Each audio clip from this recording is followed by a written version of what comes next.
Okay, here we are with Tom Matte, former Baltimore Colt, here at the Baltimore Convention Center. You signed more autographs today than I've seen any player here. They must love you here in Baltimore. What do you say to that, Tom? Well, I got a pretty good reputation, at least here in Baltimore. I don't know, but it was fun. It was a good group of people. You have to interact with them, and if you're a player that talks back and responds to them, I think people appreciate that a lot more too. I would agree with you. Yeah. Now, for me, I'm an old football guy, so I know that there's a wristband story I want to ask you about, but you were an emergency quarterback for the Colts.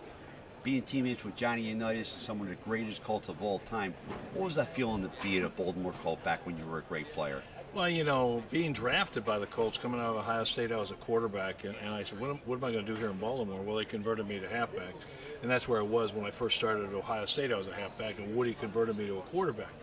Well, when Unitas went down and Quazzo went down, they had to throw, because we only kept two quarterbacks in those days, so I was sort of the last man standing, and I sure didn't want to play quarterback because I said, I don't know how to play quarterback like these guys do.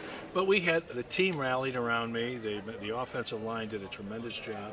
They protected my buns, and we went out there and we should have won all three games, and we could have probably, gone to the Super Bowl.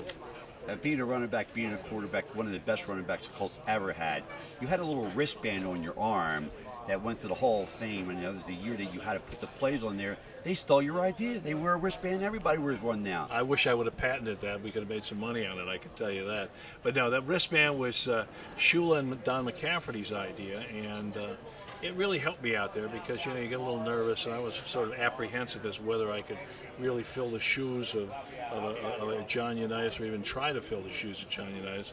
And thank God that offensive line did a great job for me because they kept me alive, and our defense played tremendous football. We played the Rams the last game of the season, and that tied us for the championship. Then we had to go out and play Green Bay, and they kicked that very controversial field goal that wasn't any good.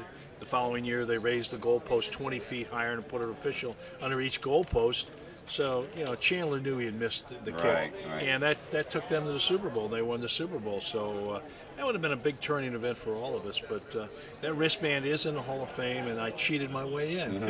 Now, Tom, 6-9, the Jets upset you, big favorites to win that game. Johnny Unitas being a backup quarterback to Earl Morrow, Unitas coming to throw a touchdown pass there, and Joe Namath, they say, guaranteed that win. What was it like for the team, the Baltimore Colts, after they lost that game? What was the clubhouse like? What was the locker room like after that loss? It was dead. It was numb. It was actually terrible. I had to jump on a plane that night to go back out to the Pro Bowl, and you could have heard a pin drop in that locker room because we were really disappointed. And the Jets played a good game. I thought Weeb Eubank did a great job coaching. Joe Namath, did the guarantee and all that kind of stuff. He played an average game. He didn't do anything spectacular.